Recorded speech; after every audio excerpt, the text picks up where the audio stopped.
Trước khi có vương miện, đã có một cậu bé với ước mơ. Kwon Ji-young, cậu bé sau này trở thành G-Dragon, đã bước lên sân khấu từ khi còn rất nhỏ. Cậu ấy là một nghệ sĩ bẩm sinh, với niềm đam mê âm nhạc và sân khấu lớn lao. Khi mới 8 tuổi, cậu ấy gia nhập SM Entertainment với tư cách là thực tập sinh. Tuy nhiên, con đường của cậu ấy định mệnh phải khác. Cậu ấy đã khám phá ra tình yêu với hip hop, một thể loại nói lên mong muốn thể hiện bản thân và sự tự do. Và đến YG Entertainment, nơi tài năng của cậu ấy được nuôi dưỡng, cậu ấy dành nhiều năm để trau dồi kỹ năng. Cậu ấy học hát, học nhảy và học cách sáng tạo. Cậu ấy dành vô số giờ để viết lời sáng tác giai điệu và hiểu sản xuất âm nhạc.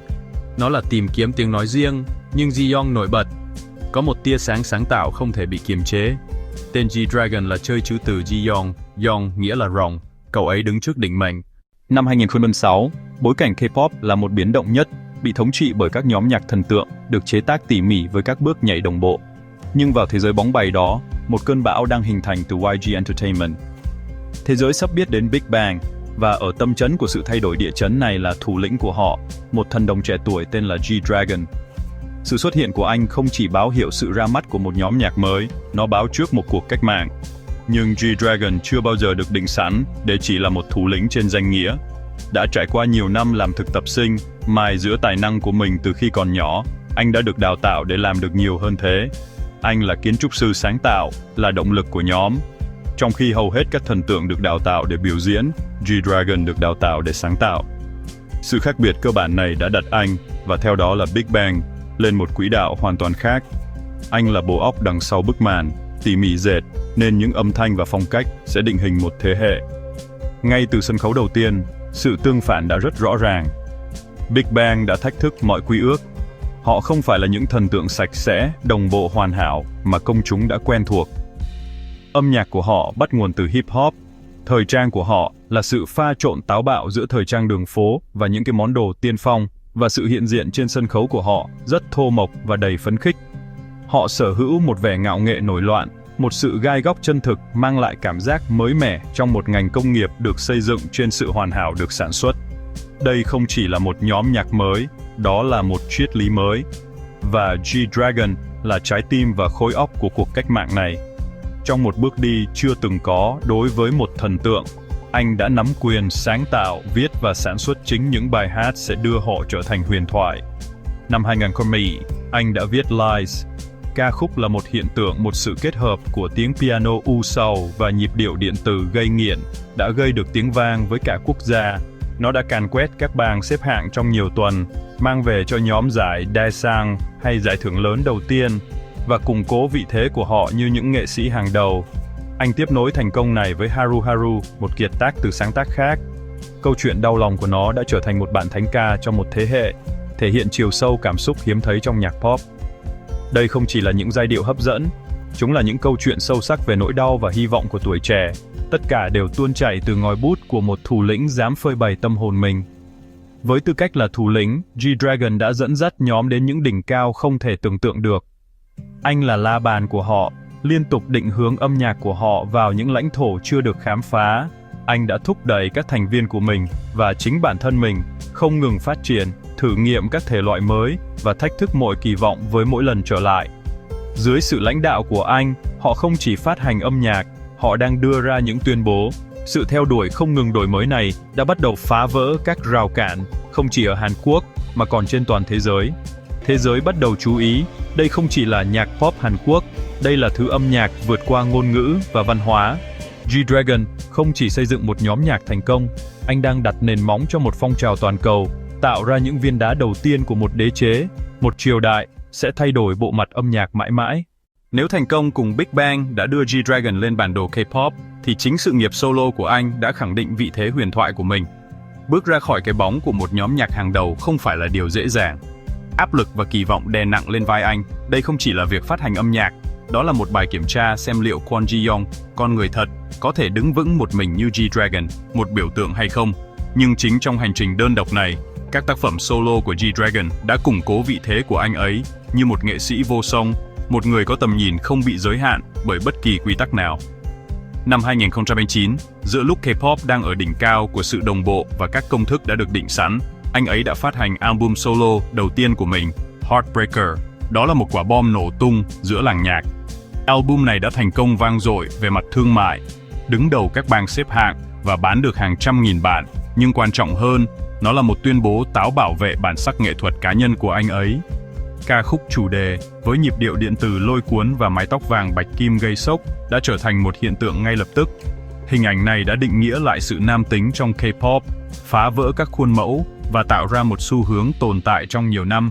Tuy nhiên, thành công cũng đi kèm với tranh cãi. Những lời cáo buộc đạo nhạc đã bủa vây ca khúc chủ đề tạo ra một cơn bão truyền thông. Đối với một nghệ sĩ trẻ, đây có thể là một đòn chí mạng. Nhưng G-Dragon đã đối mặt với nó một cách trực diện, một trải nghiệm đã tôi luyện sự kiên cường và định hình nên con người nghệ sĩ của anh sau này. Album Heartbreaker không chỉ có một bài hát, nó đã thể hiện sự đa tài đáng kinh ngạc của anh ấy, người đã viết và sản xuất gần như toàn bộ album.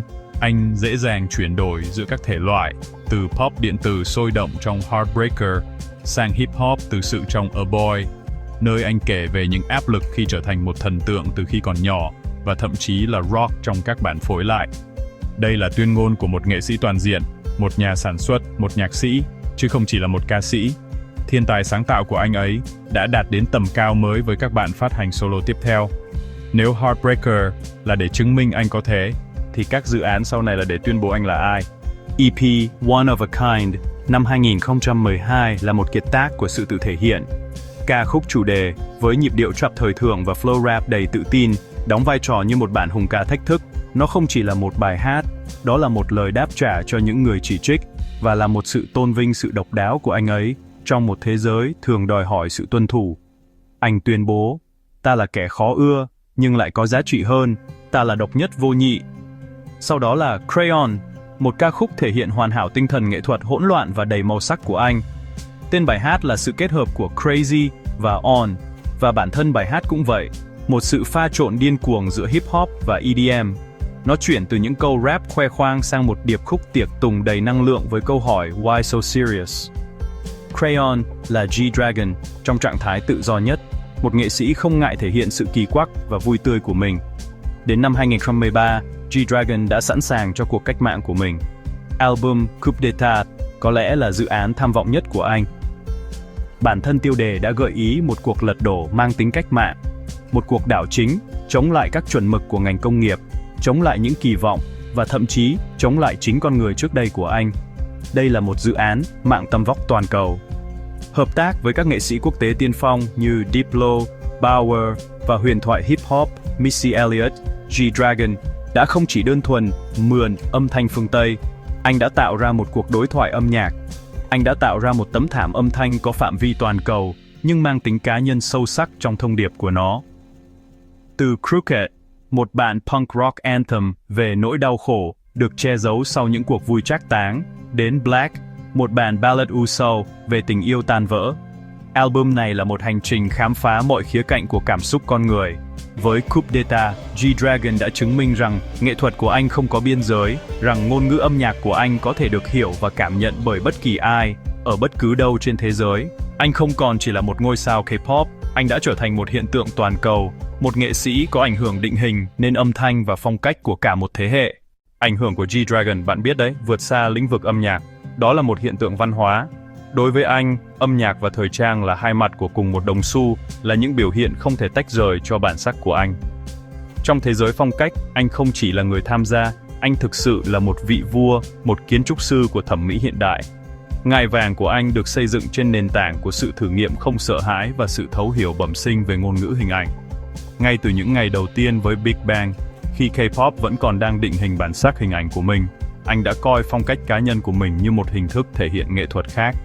Anh xem cơ thể mình là một tấm toan và quần áo là màu vẽ.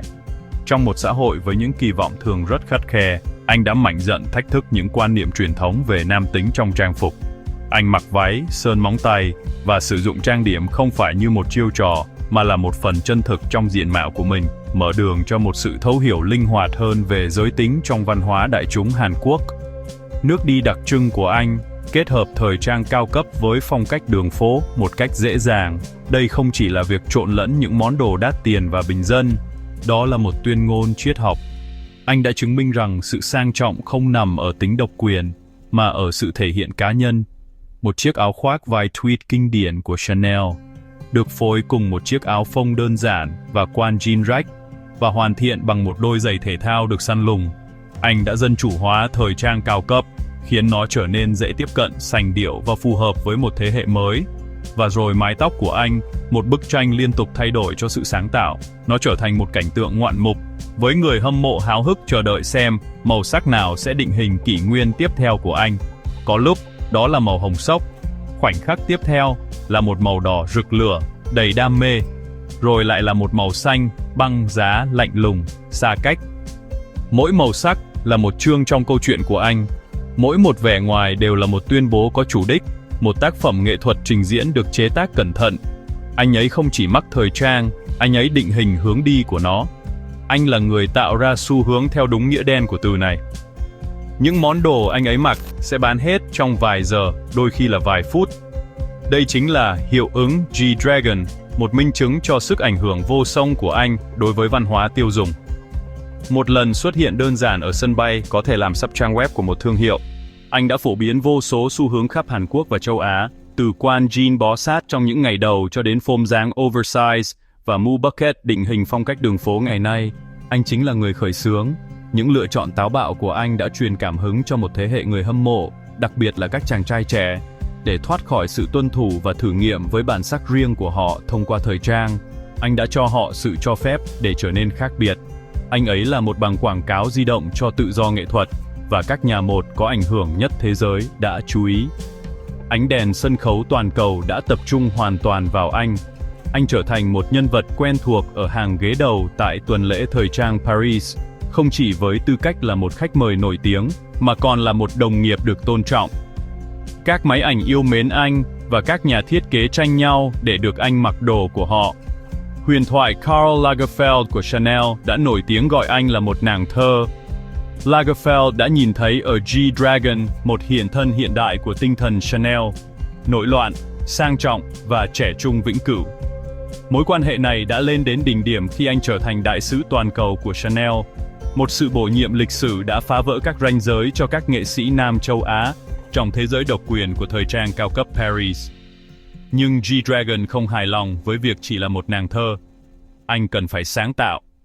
Điều này đã dẫn đến sự ra đời của thương hiệu thời trang của riêng anh, Pisminusone. Thương hiệu, với biểu tượng hoa cúc thiếu một cánh, là sự phản ánh trực tiếp tầm nhìn nghệ thuật của anh. Một thế giới hoàn hảo, nhưng lại có một chút không hoàn hảo một cách đẹp đẽ. Nó còn hơn cả một thương hiệu, đó là một tiểu văn hóa. Sự hợp tác của anh với Nike trên mẫu giày Quando 1 càng củng cố vị thế của anh như một thế lực thiết kế. Đôi giày, một sự kết hợp giữa giày brogue trang trọng và giày thể thao, đã bán hết trên toàn cầu và trở thành một món đồ grail cho các sneakerhead, chứng tỏ tầm nhìn sáng tạo của anh có sức ảnh hưởng vượt xa cộng đồng người hâm mộ của mình. Các nhà lãnh đạo sáng tạo trên thế giới nhìn thấy ở anh một người bạn tâm giao, một người hiểu rằng nghệ thuật thực sự là phá vỡ các quy tắc và tạo ra quy tắc của riêng bạn. Di sản của anh là sự tự tin, sáng tạo vô biên và lòng dũng cảm để thể hiện con người thật một cách không hối lỗi. G-Dragon đã dạy cho thế giới rằng những gì bạn mặc là một cuộc đối thoại, và anh ấy là người có những điều thú vị nhất để nói.